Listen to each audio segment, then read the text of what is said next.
So what do you do when God is calling you to do something you absolutely do not want to do? What do you do when you know that God is leading you to the exact place that you really don't want to be? You know, with the kids during the children's moment, we talked about throwing temper tantrums when life doesn't happen to go the way we want it to, or when our parents ask us to do something that we don't particularly want to do. And while adults have different kinds of temper tantrums, we still have them. We still have this this thing inside of us that says we know what's best and we'll do what's best. And if somebody tries to tell us that there's another way to do it, or that we're supposed to be doing something else, we throw a temper tantrum. We're done. We don't care. We don't want to do the things that we know that we are supposed to do. We don't want to do the things where God is calling us to be, because at the end of the day, we want to live our own lives. And Jonah is such an extraordinary chapter in the Bible because Jonah is unlike any other prophet before or after him. Jonah is called to go to the city of Nineveh, and he really runs away. And most other prophets, when they eventually do the thing that God has called them to do, they say, well, I understand why I had to do this now.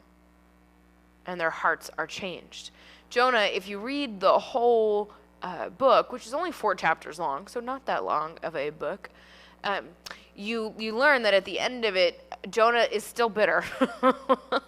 Even though Nineveh is saved, Jonah goes, but if you were going to do that all along, God, why did I need to be a part of this? And I think that really becomes the question in all of this life. If at the end of the day, God is going to do what God is going to do, why does he need me to follow? Particularly, if God is going to do what he is going to do, why do I have to go places I don't particularly want to?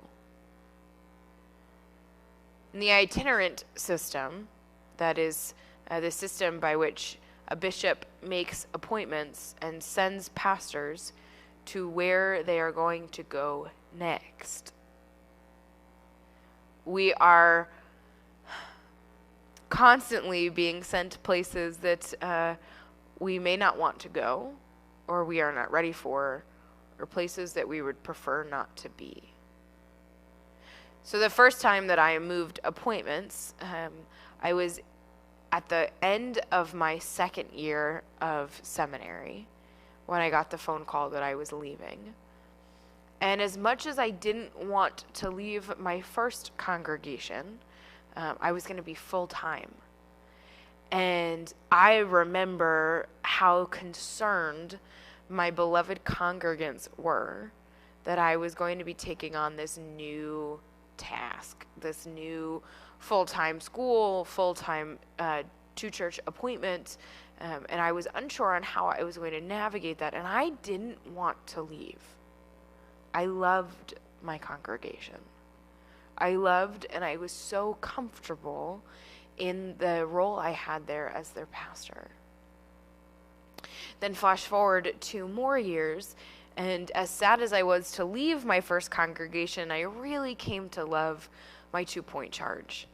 And they taught me so much about being a pastor, about what it meant to be part of the community, and how to navigate through the gift of being in a place that offers you so much potential. And then I got the phone call I was moving again. And I didn't want to go to South Jersey. I had no desire. In fact, I had specifically said, I really don't want to be an associate pastor, and I really don't want to move to South Jersey. Because South Jersey was going to be so far from my family and my friends, and I just knew my skill sets well enough to know that I don't do well when somebody is in authority over me. You all know this already. I went to South Jersey kicking and screaming in a lot of ways. And the 14 months that I spent down there were really difficult for countless reasons. It was really hard to be away from my family and my friends. It was really hard to figure out my position and where that fit in with my calling. It was really hard to adjust to living by the beach because I just wanted to be at the beach all the time. But those 14 months were also some of the most transformative months of my life. Those months taught me so much, more than any other congregation or appointment ever had. That taught me about being a leader and being a pastor. And I made lots of mistakes. And there are lots of really incredible memories that I carry with me. Those 14 months changed who I was as a person. They changed who I was as a pastor. They are 14 months that have shaped and formed me into the pastor that I am now. In the same way that when my appointment changes next, whenever that may be, because nobody knows, I will leave with sadness and with trepidation, but knowing fully, wholly, that this place has changed me. I think that there's a beautiful part about God who enters into our lives when we think we're doing really well and when life is really comfortable for us.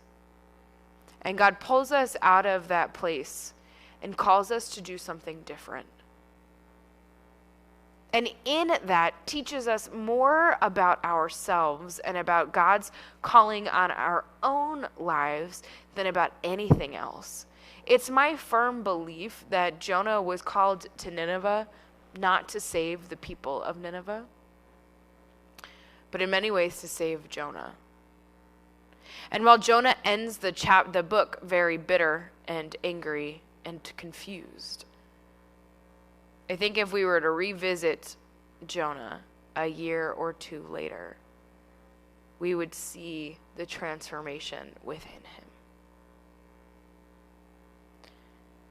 What do you do when you know what you are being called to do is the right thing, but it's not something you want?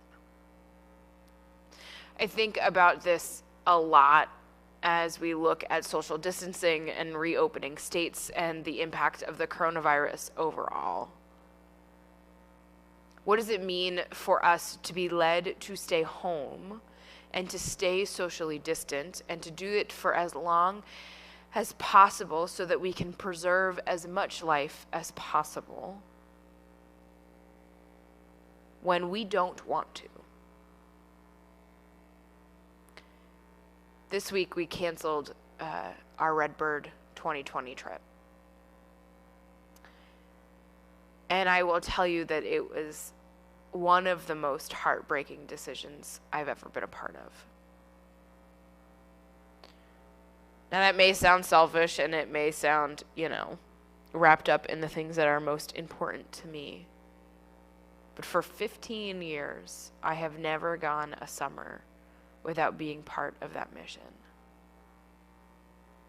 And I think maybe in July, we'll be in a really different place up here. I hope in July we'll be in a really different place up here.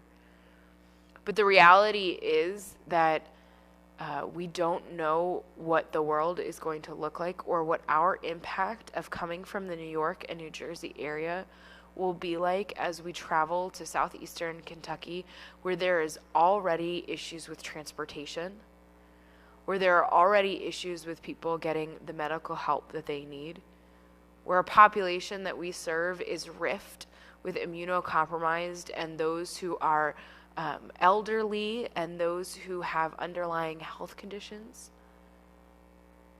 And so we made the decision to stay home. And for once, or for always. We took to heart that it's not about us.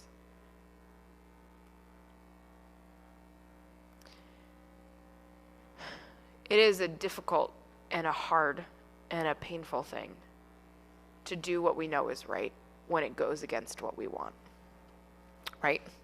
Ask any teenage boy who loves playing video games or any 33-year-old man who loves to play video games. When you know you have something else to do, whether it's cleaning the dishes or organizing your shoes or vacuuming the kitchen, the thing that you want to do becomes incredibly more alluring and desiring than ever before. And it's very easy for us to get into this trap of only doing what we want when we want, even though we know there's something else we should be doing. Jonah knew that in the core of who he was. That's why he ran.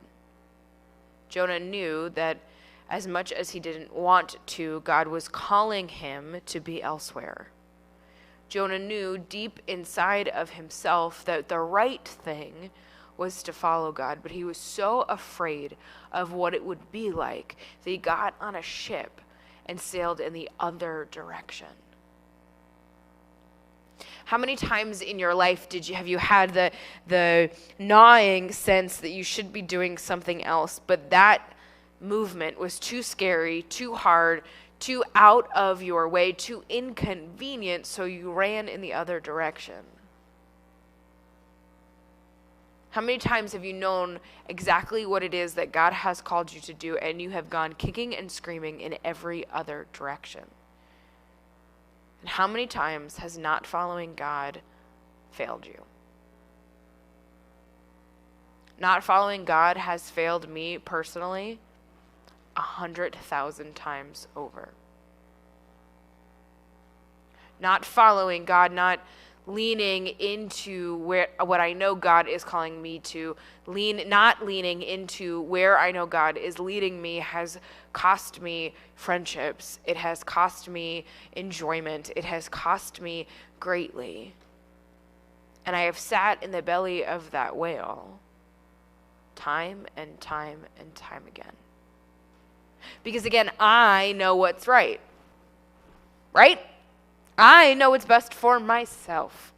I am the one who tells God what we're going to do, even though I know it is exactly the opposite of what God would have me do. And I lose. And at the end of the day, I never get what I want, because instead what I find in God is more life, more blessings, more hope than I ever thought imaginable. Friends, we live in a time and a place that is so wrapped up in us doing what we want. We live in a culture that says it is all about you. But God says to us, there is so much more. That the world is not about doing what you want and getting what you want and being instantly gratified every time you desire something. Life is not about us telling God the plan. Indeed, what it is about is God's graciousness, God's promises, God's steadfast love. There is more. And what we find when we stop running away, when we stop kicking and screaming, when we stop throwing tantrums because we don't get what we want, is new life. We receive life eternal. And not life on our terms, which will always fail, but life that leads to joy and peace and hope and true love. So whatever it is that God has placed on your heart that you know you're supposed to be doing, you know is the right path, may you listen to that. And because I know you won't, because we never do, as you run away and find yourself pondering life in the belly of the whale, may you remember that God is so good. God never gives up on us. God never runs away from us. And that what is on the other side is more abundant, more beautiful, more incredible than you and I could ever have imagined. If I had listened, if I hadn't listened, if I had stayed in the belly of the whale, I wouldn't be here. And I wouldn't get to know all of you. And I wouldn't have found happiness and joy and peace and hope and steadfast love in the way that I have.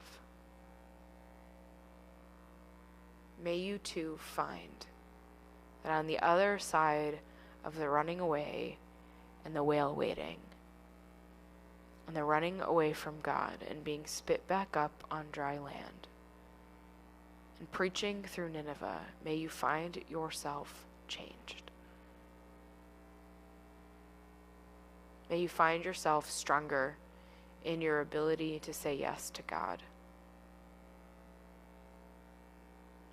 May you find hope in knowing that God never fails. God never gives up.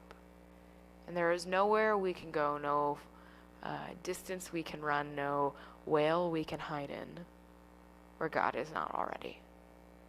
Today and every day. Amen.